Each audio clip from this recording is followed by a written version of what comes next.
is we have to talk about effective management. Now, the tools that I'm going to talk about are important, but there's three things that we should be doing as entrepreneurs.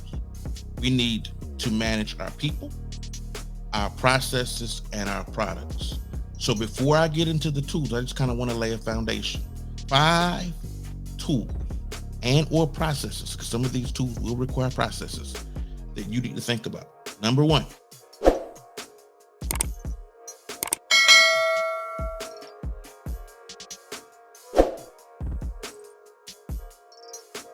welcome to my channel.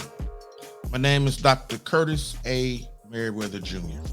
In 2020, I was named a game changer by the White House Policy Advisor for Innovation and Entrepreneurship, and I want to serve as your government contracting coach. Going forward, just call me Dr. Kurt. Now, the goal of this channel is to help entrepreneurs overcome common business challenges. And the way we do this is by providing education, consultation, and training support services. Now, our channel is unique because it's based on 27 plus years of government contracting experience, lessons learned, and advanced education. As many of you know, I completed a PhD earlier this year, and one of my goals, one of my aspirations is to lower your learning curve. I want you to find success in government contractor faster than I did. You know, success leaves clues. So I want you to stand on my shoulder and the shoulders of those who went before me and leverage our experience and lessons learned so that you can find success faster. Now on the screen, you see a URL, that's 8figuregovcon.com. That is our teaching platform. I do want to encourage you to go and visit the teaching platform.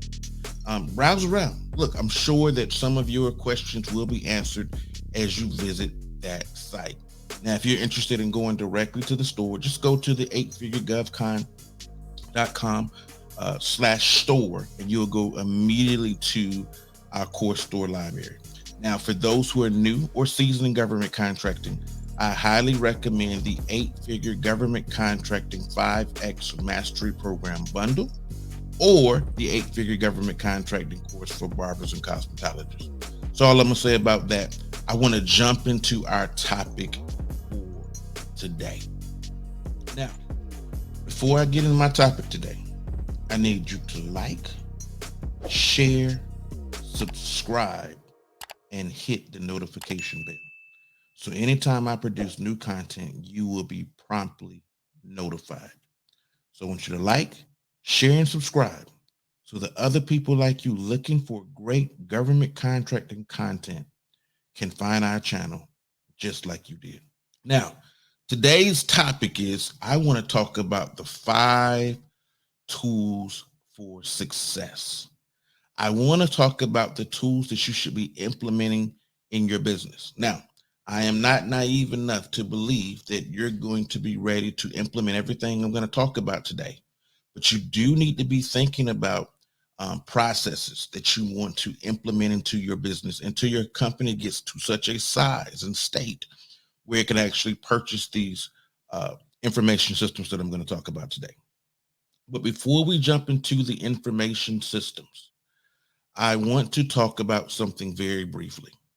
And what I want to talk about briefly is we have to talk about effective management. Now, the tools that I'm going to talk about are important, but there's three things that we should be doing as entrepreneurs.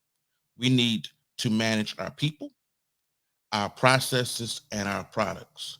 So before I get into the tools, I just kind of want to lay a foundation. When I'm talking about people, human capital, or talent, whatever term you want to use, we have to hire the right people. We got to put them in the right place. And we have to create a great corporate culture. Now, none of those things happen accidentally. These are things we have to do on purpose and deliberately. And we need to be very strategic in how we're going to do that. So the first P is people. The second P is process. We all have processes. At least we should all have processes. Some processes are ad hoc. Some processes are very well defined and create a very nice workflow where you get from point A to point B to point C all the way through a progression. But we need to increase the efficiency in all areas. We need to determine which steps in our process lead to better results. We want to look for opportunities to scale. When I talk about scalability, I'm talking about growth. I'm talking about being able to do it. I'm talking about being able to do more than what you are currently doing. And the last P is product. We have to evaluate the market. When I'm talking about market, I'm talking about the 4 Ps. And I did a video several weeks ago about the 4 Ps of marketing. I do encourage you to go take a look at that video. But we have to understand and evaluate the market. You say, all right, Dr. Kurt, when you talk about market, what are you talking about? I'm talking about the place, the price, the product, and the promotion. Now go watch my video where I talked about the 4 Ps to get a firmer grasp on that concept. We have to we have to make sure we evaluate the market. We have to be adaptable. We have to listen to the needs of our customers, and we have to adapt and adjust accordingly to provide a better service or user experience. We need to avoid commoditization. Now, that's a big term that I could spend a whole video on. I'm not today, of service and product offerings. So we want to avoid commoditization of service and product offerings. And one of the ways we do that is staying mindful of the trends and abandoning business strategies that are no longer profitable. So we have to be very forward looking in our business. Now that I've kind of laid that foundation, I want to talk about several tools that you should have and you should incorporate into your business. But before I do that, I keep getting a question. I want to address it here while I have your attention. People keep asking me about the 8-figure government contracting mastery course. So I just want to address it here just briefly about, why you should care. Well, in the 8-figure government contracting mastery 5X program bundle, and this also goes for the barbers and cosmetology course as well. There's a few minor exceptions, but the rules still apply. We're going to demystify the process. We're going to develop the right size approach for your specific business. So I'm not going to throw you to the wind. I recognize that the model you may be building may require some customization. And we're going to work together both in individual and in group sessions to help you come up with a solution that's right for you and your business. This is not a one size fits all business model. Now, I've curated 20 plus hours of on demand content. You heard me right, 20 plus hours, and that library is growing monthly. So we're always adding new content to the platform, just to make sure that understanding, clarity, and everything that you need to succeed is there. And I promise you, you're going to have a plethora of information that's going to help you in your government contracting journey. Now, we do 2 monthly Zooms, typically twice a month, and we start at 7 and we go until. It is not atypical for those Zooms sometimes to go 3 hours, every now and then even 4. But we're going to serve and pour and pour and pour because your success is important to me. We typically try to do one guest speaker a month. A couple of weeks ago, we had someone in proposals. Prior to that, we had someone who was a contract manager. So a variety of my friends, industry experts, come in just to give us additional perspective. Everything that you need is outlined in the course, but we also want to bring in folks. This is what they do. We want to bring in CPAs and marketing experts and the like, so you can get a different perspective from the people who do this every day. Now, as CEOs, we have to manage our businesses, and we have to manage a whole bunch of different processes, and we need to be able to do that effectively. But we also want to be able to leverage the expertise of those people who do a specific task day in and day out. We have a private Facebook group, and we do a lot of market intel. So, for example, we're already looking at the FY 2024 presidential agenda. So while everyone else is focusing on FY 23, which is what we're in now, we're already looking at the next fiscal year and where we should be positioning our businesses. And then we also talk about the top contracts to watch. But enough about that. I just keep getting that question regarding the program. So I just wanted to have a quick commercial break. Let's keep moving. So we talked about the 3 Ps that we have to effectively manage, which is the people, the processes, and the product. So now that we understand that's what we should be doing, I want to give you some tools that you should be mindful of to help you in this process. Now, the very first tool I want to talk about is going to be the accounting system. the accounting system. Now, the accounting system is a system that is employed in a company, in your organization, even as a new entrepreneur, at some point early in the beginning stages of your business, especially when you're getting ready to process those first set of invoices. At that point, I'm not a believer in having you spend money prematurely, but I do need you to know, because I understand that people come to me from different stages in their business journey and entrepreneurial development, and so I don't encourage companies to spend money prematurely. We need to do all this at the right time for the organization, so we can make sure we're managing the cash flow of the business properly. But an accounting system is a system that is employed in a company to organize financial information. Now, the main reason for using the information system, an accounting system, is to keep track of expenses, income, and other activities. Now, the important thing as government contractors, we need to be able to segregate our cost. We want to look at at contract data, our financials on a task order basis. We don't want to look at these things in aggregate, because what'll happen sometimes if you look at them in aggregate, it'll seem like you're profitable. But when you go and do a deeper inspection, you may find that you're profitable as a whole, but you may find out that there's some inefficiencies in your accounting or your costing. There's some things you need to be mindful of, because we run our businesses based on the numbers. You may find that you have task orders that are not profitable.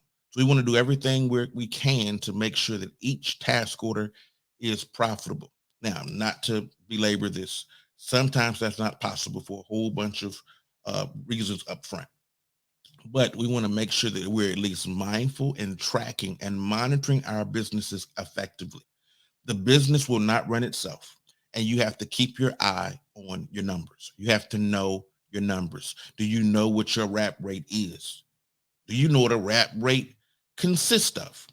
Is your wrap rate going up or down? These are things that we talk about when we bring in panel of experts into some of our Zoom sessions. I want to keep moving. We want to be able to track allowable and unallowable costs. Now, when I say allowable and unallowable, I don't mean legal versus illegal. I mean, what are the costs that go into that wrap rate calculation buildup?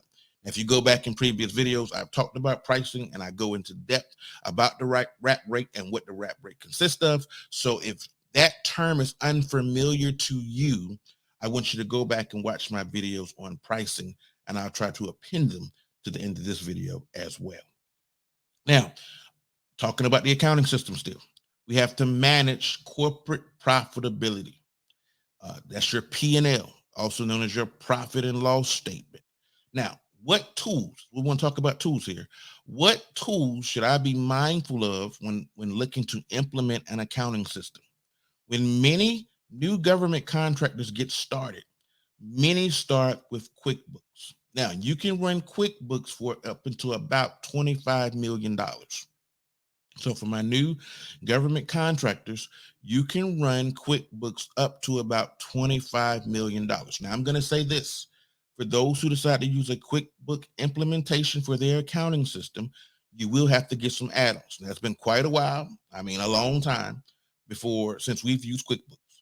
But there are some add-ons for your timekeeping. There's some additional things you need to do to segregate your cost out, kind of to make it more cost accounting friendly. So talk to a CPA who understands this space, and they'll be able to help you. For my students that run into this challenge, of course, we have CPAs that we will refer you to. You don't have to use them, but we do have a list of vendors that you can use to help you with your accounting system. Another system, Procast. We use this system for quite some time. The thing I like about Procast is it has a lot of the stuff in it that QuickBooks, quite frankly, does not. There's a monthly subscription fee. I think the system at the time cost us around somewhere between $3,000 and $6,000 a year to manage. But when you're doing the type of revenue we were doing, that was not a problem. And that you can run Procast up to about $250 million. Some of your large scale integrators, if I call the names, you would be familiar, have used Procast. It's more expensive than QuickBooks, but also has more capability out the box than QuickBooks does. Okay, you got to do a lot of modification to QuickBooks unless something's changed as of recent, but I don't believe that's the case because it's not really made for government contracting, whereas Procast is. Now, the granddaddy of them all is Deltek, and you're going to look at a system like CostPoint. Now, this is going to be an expensive annual license, and it's going to require some additional people in your accounting department to run this system. A lot of your newer entrepreneurs are proficient enough by taking a basic accounting class to kind of run the debits and credits in a QuickBook. But as you move to that progression I just kind of gave, and there's a lot of variability in between. I just gave 3 systems. You got QuickBooks, which is I'll call it a starter system. You have Procast, which is more intermediate to advanced, and you have CostPoint, which is definitely an advanced system, and the cost adjust accordingly. But the things you want to be mindful of, most of these systems, with the exception of QuickBooks, uh, QuickBooks does not have a built-in time and expense portal, to my knowledge. It's a plug-in unless it's changed. Like I said, it's been a while since I've used QuickBooks. Most of them have some type of payroll integration or an API, so you can do your payroll. Like I know, for example, QuickBooks has its own payroll system. For the rest of you all, you're going to integrate a third party, and I believe we're going to talk about that here momentarily. So the first tool you need, now this is not just government contracting, this is just business in general. We all need a good accounting system. Number 2, you need and will need a human resources information system, also known as an HRIS, human resources information system. Now, HRIS is software that stores, manages, and tracks employee-related data. Now, an HRIS system handles from recruitment all the way through the retention process. So it handles the employee life cycle management. It helps you manage the life cycle of employees. So it does things like recruitment and retention support. Some of the systems have some benefits administration plugins. You're going to have payroll, whether you're going to use an ADP, a Paychex, Sure Payroll, with the exception of QuickBooks. QuickBooks has its own payroll system in there.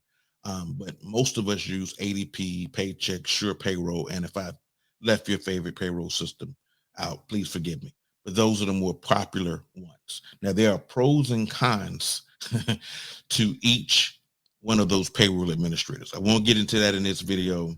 I'm just not going to touch that in this video. I don't want any liability concerns. And then we got self-service for candidates, employees, and managers, and a lot of these HRIS systems. Now, these are soup to nuts, all-inclusive systems. Now, I recognize that everyone's not ready for that. I get it. But these are things I want you to think about. You can piece and part some of these systems together. Some of you will not have the capital to go and buy an HRIS system, but they have a lot of, I believe, cost-effective options out there. And one that comes to mind is Bamboo HR for an HRIS system. HRIS system.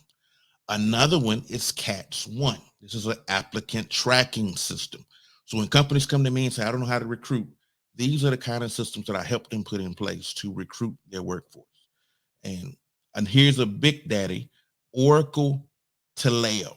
This is another expensive system for most people watching this channel, but it is an HRIS which does a lot of the heavy lifting. But so I gave you a few options. I gave you a Bamboo HR. I gave you a CATS One, which really integrates well with Bamboo, to give you a HRIS solution that will work for your business, especially my newer companies, at something that won't break the bank. And then for my large businesses, you'll see something like Oracle Taleo or a Microsoft instantiation. So not to get into name brands here, but just want to kind of tell you what's out there. So the second tool was our HRIS systems. So we started with accounting systems. We just talked about HRIS systems, human resource information systems. Our third system is a project management information system. And before I dig into this, I recognize that all businesses are not in a situation where they can go and buy an entire system, but you need to find which pieces and parts, which components you're going to need based on the scope, size, and complexity of your organization. But I just want to give an overview. Here are the things and the areas you need to be thinking about: accounting, HR, and now we're talking about project management or program management. Now, project management, I'm going to give a quick definition because I've heard a lot of misrepresentation of what project management is in the government contracting community. So, project management is the application of knowledge, principles, skills, tools, and techniques to meet project requirements. You know, many of you know I have a master's of science in project management. Um, got one a few years back. And trust me when I tell you, it is way more than coordinating and scheduling, which is one of the definitions I've heard of project management. Now, it includes that, but it's not limited to that. Previous video, I talked about the knowledge areas and the process areas. Again, not going to repeat that. Go back and watch some of my previous videos on the topic. Now, a project management information system. Now that we know what project management is, it is the employment of the knowledge, principles, skills, and tools to meet project or contractual requirements. Now, a project management information system consists of the tools and techniques used to gather, integrate, and disseminate the outputs of various project management processes. Now, we want to manage knowledge areas across process groups. When I'm talking about process groups, I'm talking about initiating, planning, execution, monitoring and control, and then contract closeout. When I'm talking about knowledge areas, I'm talking about cost management, schedule management, stakeholder engagement. You get the idea. So we want to manage our knowledge areas across the different process groups. Now, it is very unlikely that every project you get on, especially in the government contracting space, you're going to start with the initiation. Now, it may be initiation for you because it's a new contract kickoff, but it's probably not the first time that contract was awarded. So you're going to find yourself in various stages of the project management lifecycle when we win new contracts. But you want to manage against the critical path. That's the real value of these project management information systems or project management tools. Everyone may not need an information system, but I'm going to talk about some tools here in a moment. But you want to figure out, especially for my service-based businesses, especially my construction companies and the like, you want to make sure you understand and you define the critical path. This is a project management term. A critical path talks about the sequence of activities that represents the longest path through the project. So if a very defined project, you know the beginning state and the end state, and you want to find the longest path through the project. You say, well, Dr. Kirk, why would you want to do that? Because you want to, once you find the longest path, you can determine the shortest duration possible. And the big takeaway of critical path, once you find the critical path with a set of activities that are needed, the critical path cannot be modified without slipping schedule, without increasing cost, and the potential performance or quality of that project being derailed. So that's why critical path is important. So be mindful, my new entrepreneurs, that if you don't speak project management ease, and it's okay, find you someone who does understand project management. The profitability or the lack thereof is often associated with good or bad project management. But let me give you some project management information system tools. Let me go ahead and be very honest. All of the tools I'm getting ready to tell you are not a complete project management information system, but you will see your large uh, system integrators. You will see your larger construction companies and a lot of these other businesses who handle multiple projects, multiple business units. You'll see them with more of the what we call a project management information system. For you, you just may need some project management tools. You may not be in the point in your business life cycle where you may need a full IS system for project management. But here's some tools. Now, I have not used all these tools. Some of these tools I'm familiar with. I'll talk about a couple of tools that we use. But you have Monday, which is a tool. You see it advertised on the internet and on social media. It's a project management tool. Haven't used it, to be quite honest. Another one is Confluence. Confluence is a great one, especially for those in the software development space. It kind of gives you some agile project management, gives you a little more flexibility than you would have in a traditional tool. This is going to be valuable, especially for my software development companies. If you find yourself doing a lot of software development, Confluence, Tableau, those tools may be more helpful for you for managing agile project management projects. Now, here's a standalone tool. It is not a PMIS or project management information system.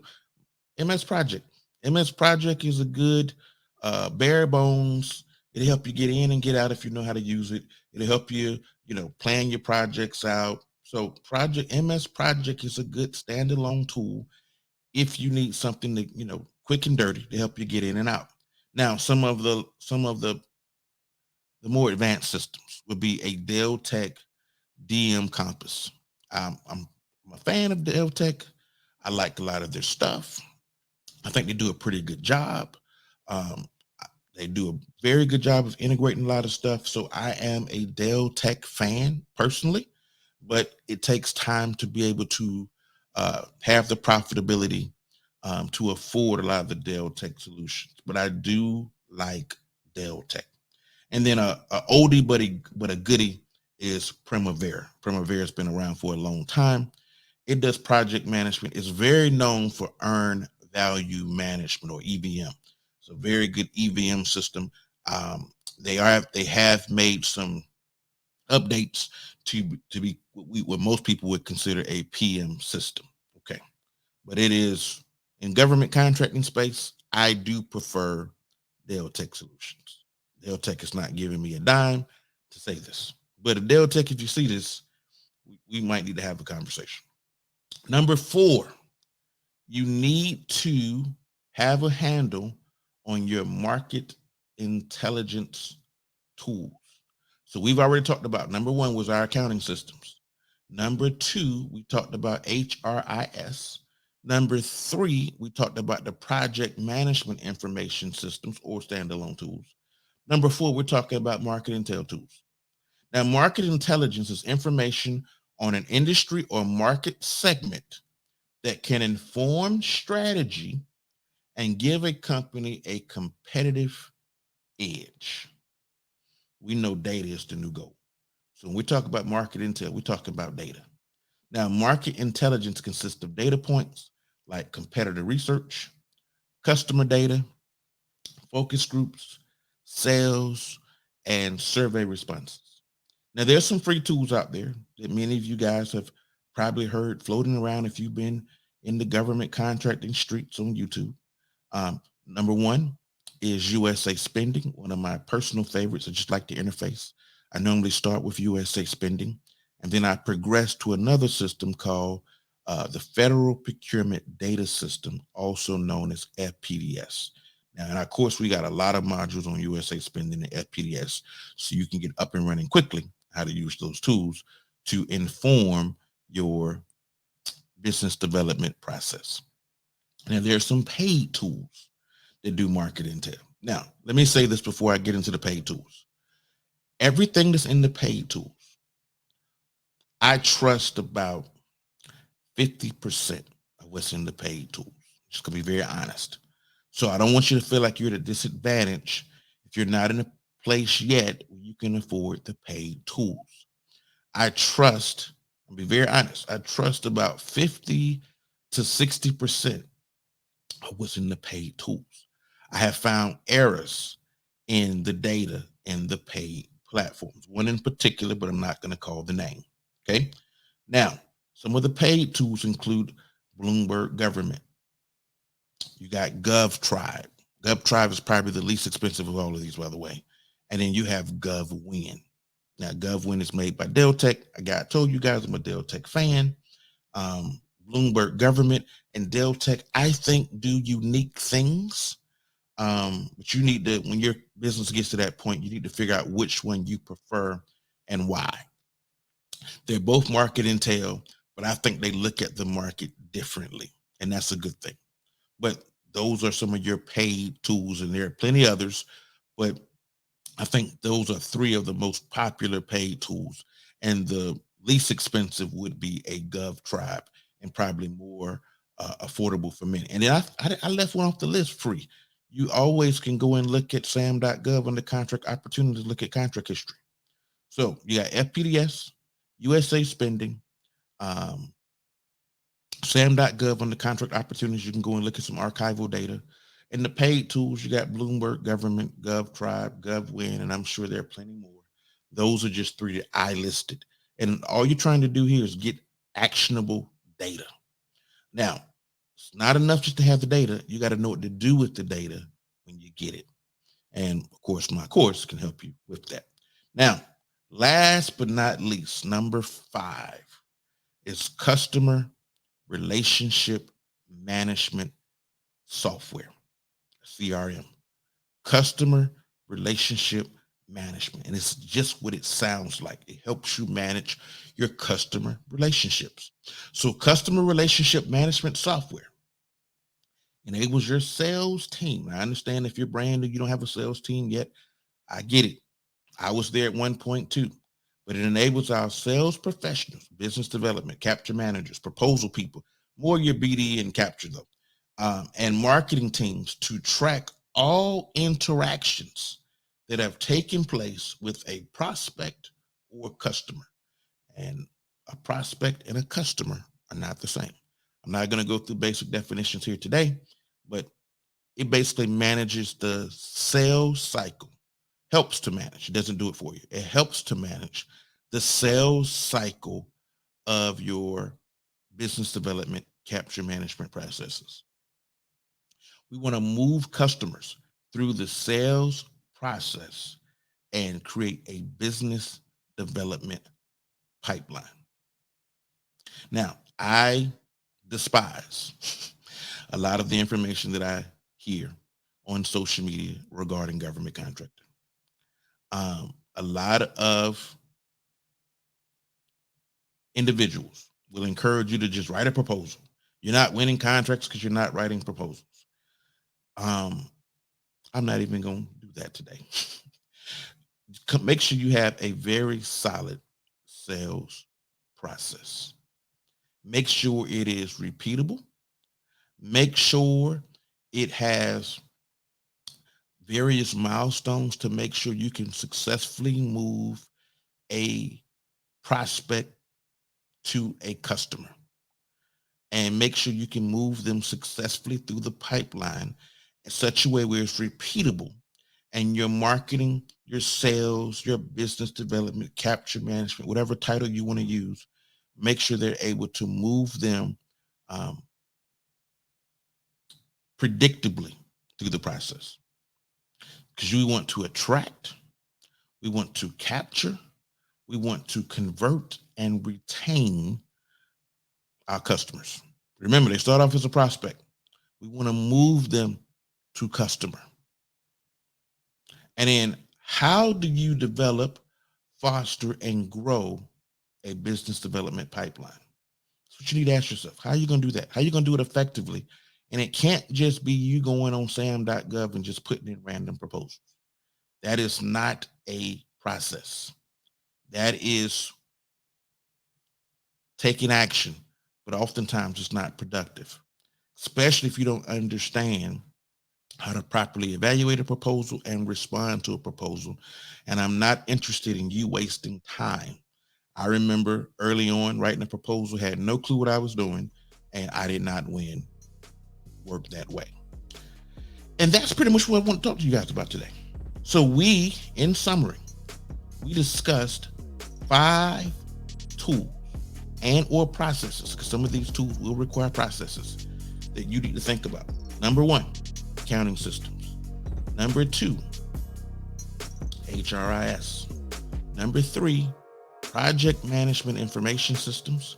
Number 4, market intel. And then number 5, a CRM. Accounting systems are important because we need to manage against our numbers. We need to know our numbers and be able to manage them. The HRIS is important because we need to be able to recruit and retain our workforce, our talent, our human assets.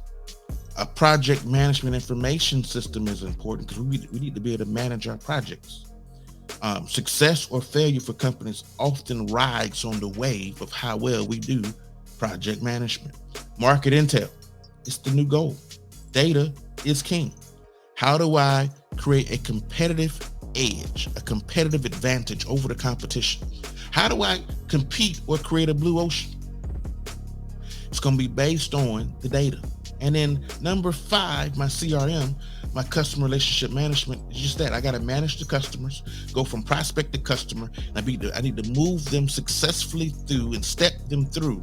My team needs to be to step my prospects, which will hopefully eventually become customers, through a defined workflow and sales process so we can get money in the bank.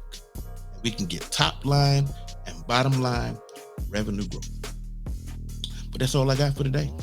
I hope you found this video informative and helpful. And I'm going to be dropping more videos like this to cover the things that, quite frankly, I'm not seeing covered on in YouTube. And so we're going to just working to keep trying to give you actionable information that's going to arm and equip you to successfully navigate the course. If you're super serious about getting some success and some traction quicker, sooner rather than later, I do want to encourage you to look at our 8-figure government contracting mastery course. That's all I got for you today. I'm going to see you in a future video.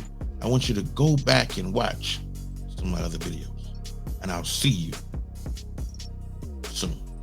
Until next time.